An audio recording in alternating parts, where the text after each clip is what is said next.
Hi everybody, Levi Clay here, and I'm back again for another guitar lesson. Now this one's probably going to be a little bit heavy. We are going to be talking conceptual ideas. It's going to be theoretically a little bit taxing on you, but it's in line with some questions that I've been receiving after uploading my video with Jake Lizio of Signal's Music Studio. Recommend you go and check that out if you haven't seen it yet. So this is, as I said, it's conceptual. It's talking about how we approach thinking about sound, how we approach thinking about chords and scales and their relationships with each other.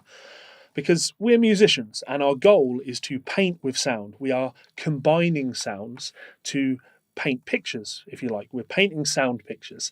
Be all poetic about it if you like, right? We're organizing sounds. And in order to do that, we need to have an understanding of the sounds that we're using. So a question that I often ask students to really see if they understand what I'm talking about with this is I'll take a scale, like I'll take a mode. Let's say mixolydian. It's a great mode. I use this one a lot. And I'll say to them, so what does mixolydian sound like? And I'll often get the same answer, which is them playing this.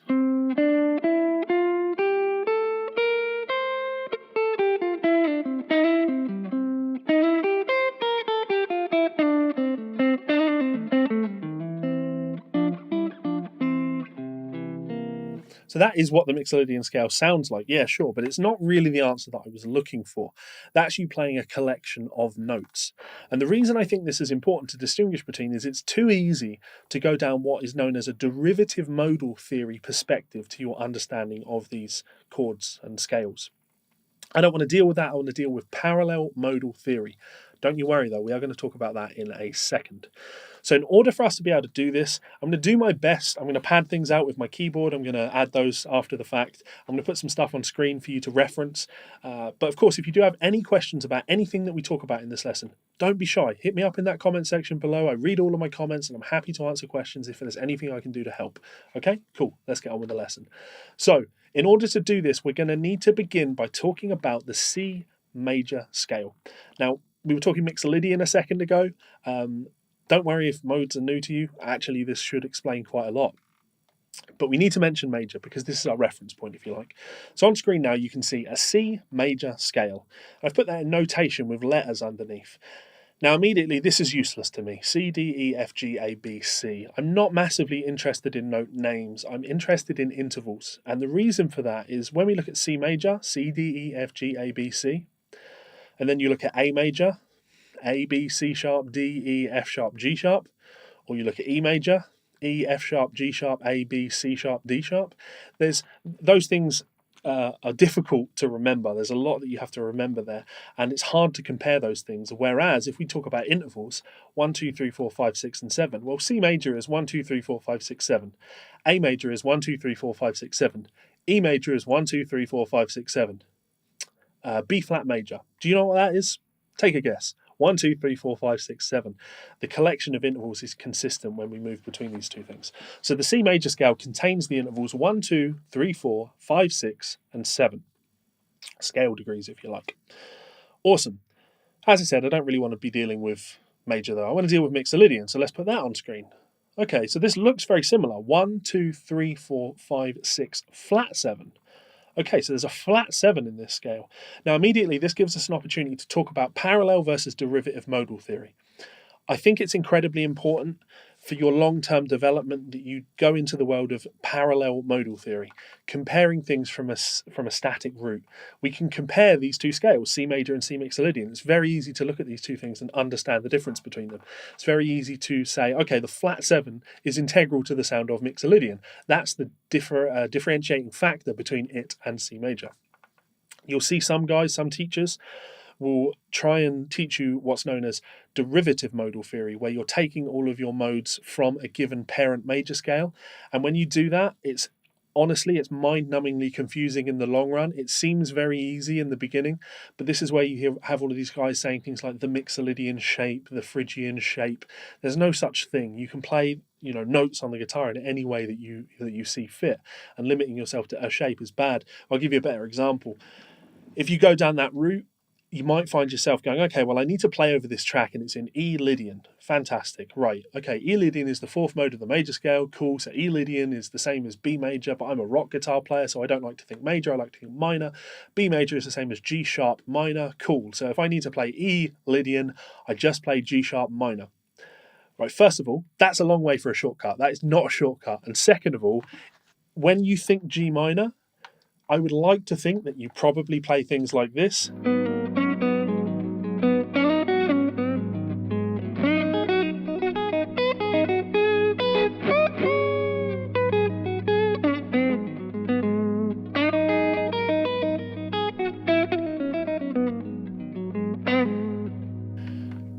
Not my best playing, but yeah, to me that sounds like G sharp minor. If you can think G sharp minor and make it not sound like G sharp minor, what's the point?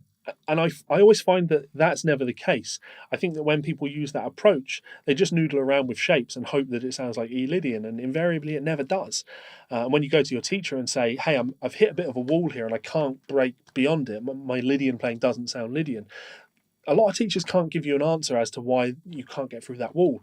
And the reason is they're at that wall with you because they've taken this shortcut. And we don't want to take shortcuts in our playing. We want to be to the point. We want to build strong foundations and build on that. So back to our C major and C mixolydian. Awesome. We can look at these two things and we can compare them. But when I say, what does C mixolydian sound like? I don't want to hear it as a scale. I don't want it in linear form. I don't want one note at a time. I want a snapshot. I want a photo of this scale as a sound. So how do we do that? Well, in the West, we use a system of harmony called tertian harmony. This is the stacking of thirds on top of each other. We take the root, we skip the second, we take the third. We skip the fourth, we take the fifth. When you do that, you get 1, 3, and 5. That would be our C major chord. I can play that on the keyboard, play it on the guitar. It's going to sound like this. Absolutely fine, right? And of course, there are lots of ways that you can play a C major chord. You can play something like this. This. Play your garden variety. All of these things are C major chords, right? But the problem with that chord, C major, is it doesn't really tell us the difference between C major and C mixolydian, right? I'm sure you'd agree with me. Because it's contained in both of those scales. That's no use to us. It will work. You can play this chord and play the scale over the top of it, but the chord itself doesn't paint the picture of mixolydian. Why don't we continue with this system of tertian harmony then? Let's keep building. 1, 3, 5, 7. Awesome. Now we're getting somewhere. If we do that using the C major scale, we have 1, 3, 5, and 7, or a C major 7 chord. Sounds like this. Of course, there are lots of ways to play a C major 7 chord. You could play something like this. A nice way to play a C major 7 chord, or these are all C major 7 voicings that you can play. And they paint a good picture of what a C major scale sounds like. But of course, mixolydian is slightly different because it contains a flat 7, 1, 3, 5, and flat 7. Okay, so now we're starting to paint a picture between the differences of these two modes, if you like. Mixolydian sounds like this. So 1, 3, 5, and flat 7 is a dominant 7 chord. Now this is relatively good, painting these two pictures gives us a nice idea of what these scales sound like, but it's not enough because, there are lots of modes that contain a major 7 chord. There are lots of modes that contain a dominant 7 chord. I want more detail, so we're going to go back and we're just going to keep stacking thirds on top of each other to paint a bigger and better, more accurate picture of what this mode or this scale sounds like. So if we do that same thing again, 1, 3, 5, 7, 9. If we do that with the mixolydian scale, we get 1, 3, 5, flat 7, and 9. Okay, well this is a chord. We could name this. It's a dominant 7 chord with the 9th on top, also called a dominant 9, or you could just call it a 9 chord, C9. Now you probably already know this chord voicing. If you've ever played any funk, that's what you're...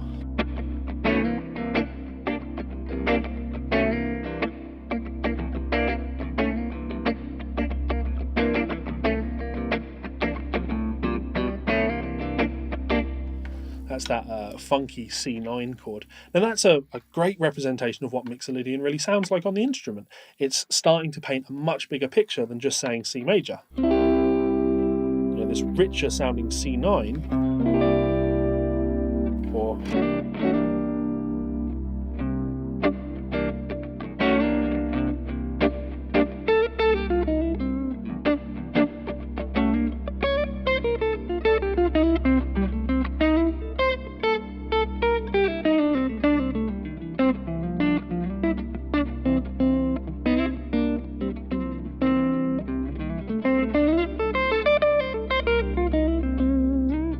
That's a much better idea of what mixolydian actually sounds like on the instrument, right?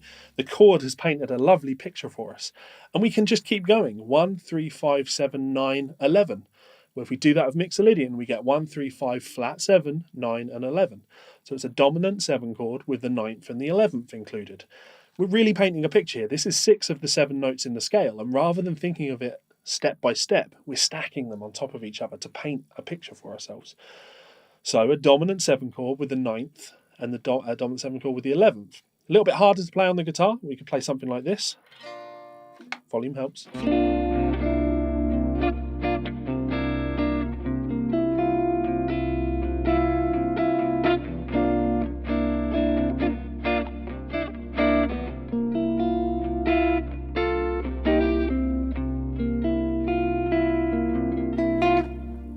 Well, it has a sound to it.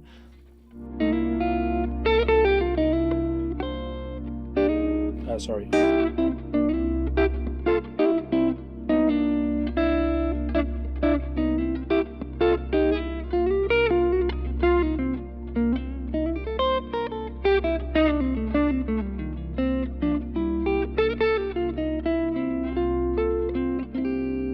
Give us an idea of what that sounds like.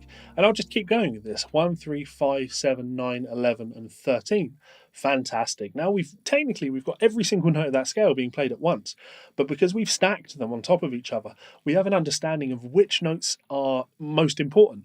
The higher you go, the further you go from that root, the further you're getting away from the sound of your chord, and the more colourful the notes that you're getting are.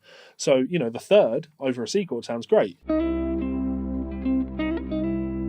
The root sounds great.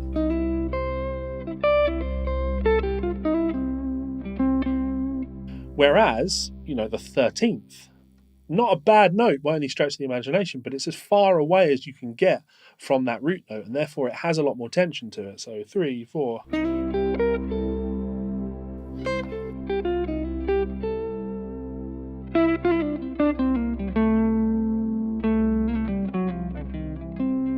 The line sounds best when I bring it on home to the root note or the third.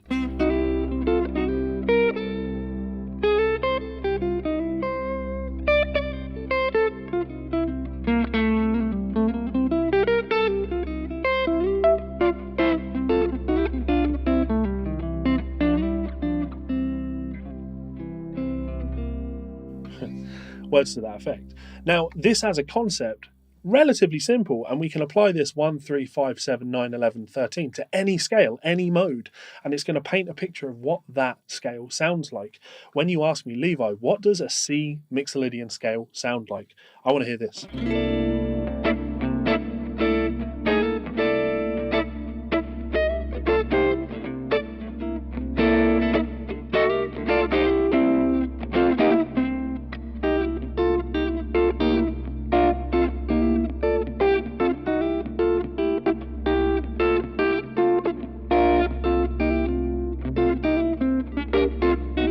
Now that gives me a great idea of what a C mixolydian sounds like, a C7 chord actually sounds like.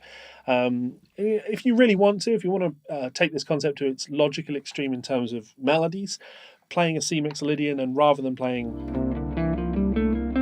you could play it as an arpeggio, 1, 3, 5, flat 7, 9, 11, 13. Now that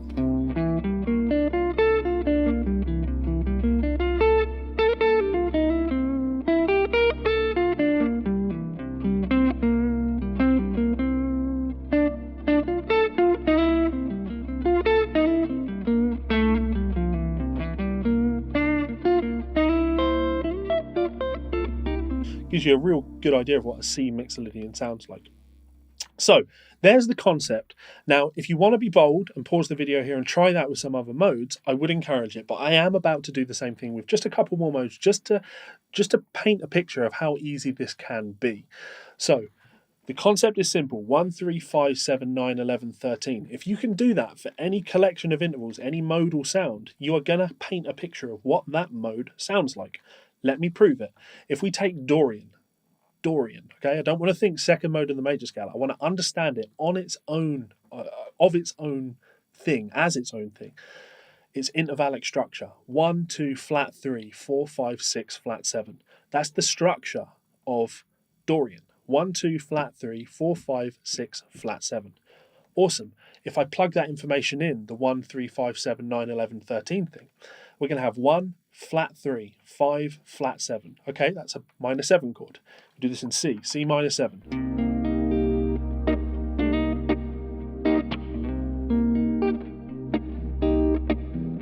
But it doesn't paint enough. Let's keep going. 1, flat 3, 5, flat 7, 9. Cool, C minor 9.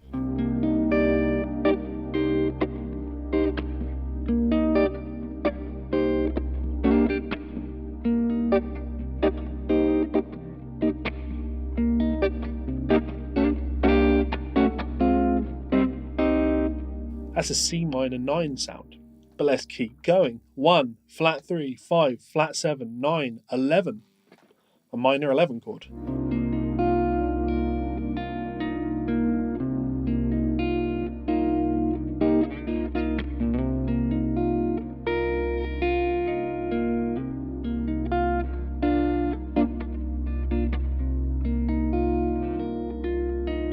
Get the idea, okay? Now I can keep going. 1, flat 3, 5, flat 7, 9, 11, 13. It's got a natural 13 in there. This is a beautiful sound. If I take a minor 7 chord and I put the natural 6 on top of it, we're going to have this sound. Oh, hello.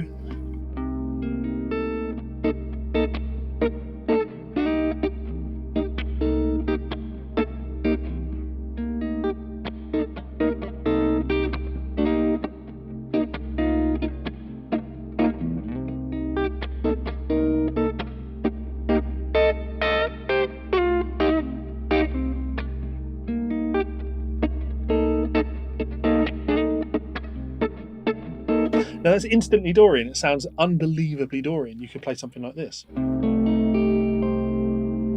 Or something like... all of these sounds that I play, these minor 13 sounds, they have that Dorian quality to them.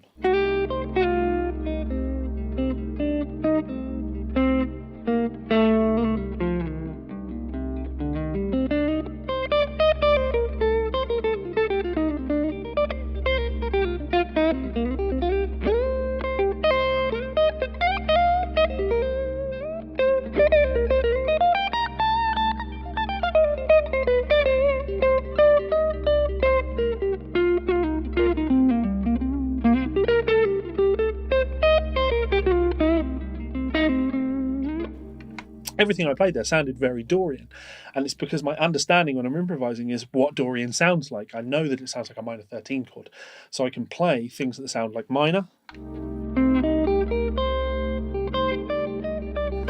then I can add those colour tones in.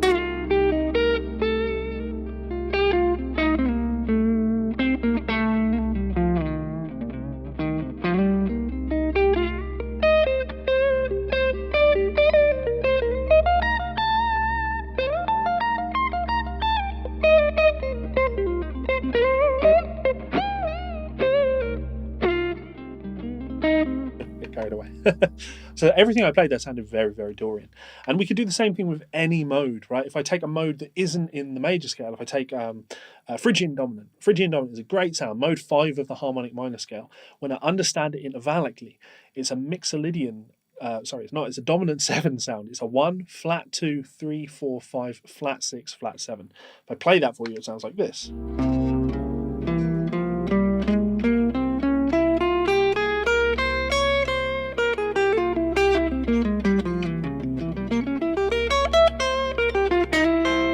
Those would be the notes of the scale.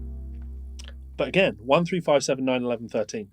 If I plug that information into this Phrygian dominant sound, we have 1, 3, 5, flat 7. Okay, it's a dominant 7 chord. Cool. But let's keep going. Flat 9. Okay, so it's a dominant 7 chord with a flat 2 in there.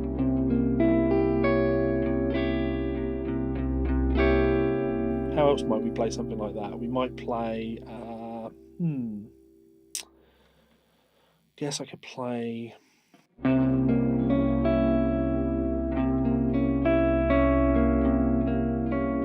kind of a dark sound, I like it. That's me just collecting those intervals together, right? That's the root, the flat 7, the flat 9, and then the major third. So I've really painted what Phrygian dominant sounds like. It sounds like that to my ears. But I could keep going. 1, 3, 5, flat 7, flat 9, 11, flat 13. There's a flat 13 in there. Cool. Let's do that. Let's play C7. Let's put a flat 9 in there and a flat 13. Put them all together, you get this.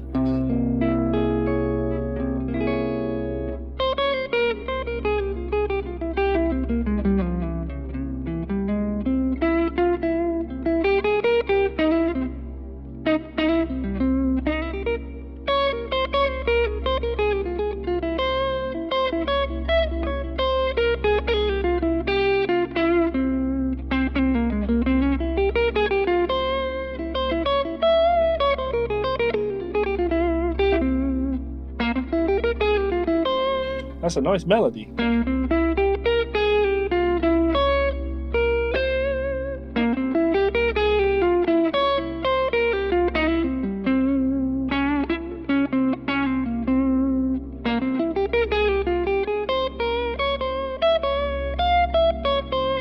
Everything I'm doing there is painting the sound of this Phrygian dominant, but it's because I understand what this chord is. I understand what it sounds like.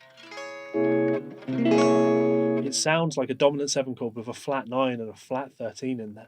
And this is absolutely integral. You can apply this to absolutely any chord sound. Absolutely any chord sound. You do this with the half-whole diminished scale and you're going to get a 13 flat 9 chord.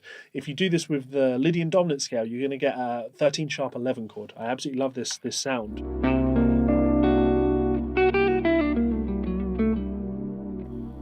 Beautiful.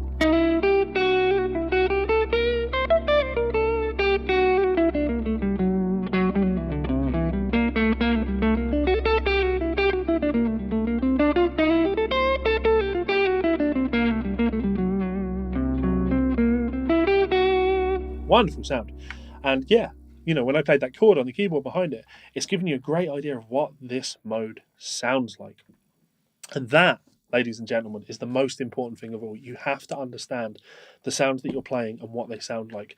You can do this with pentatonic scales. If I look at a pentatonic scale, I can paint not just in a linear form. If I take, let's take C major pentatonic.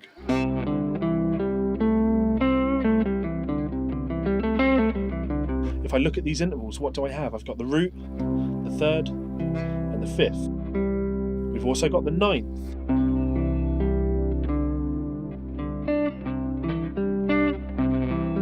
A little bit harder to play. But we've also got the sixth. What does a C major pentatonic scale sound like? It sounds like a C6 9 chord.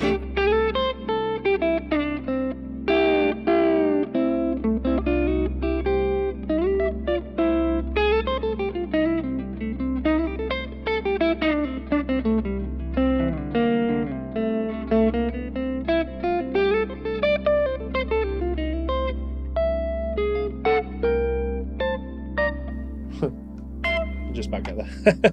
Right, that's all from me. Enough playing. As I say, if you do have any questions about this, please do let me know in that comment section below. Music is about discussion. Education is about discussion. And helping you to achieve your goals is what I am here to do. So if you have any questions whatsoever, let me know in that comment section below. Even if the question is, why do you play so much? I'm absolutely fine with that. Lastly, I just want to say a huge thank you to my supporters over on Patreon. You guys keep these videos coming. So thank you very much. Some new names on there, which is always very much appreciated. If you'd like to check me out on Patreon, gets you access to my private Facebook group, my private patron-only Facebook group. It's also a YouTube VIP thing that you can do that also gets you in there as well. You know, whatever suits you. I have links in the description, all that good stuff. You can get private lessons, access my study club, be on the credits roll, and all of that good stuff.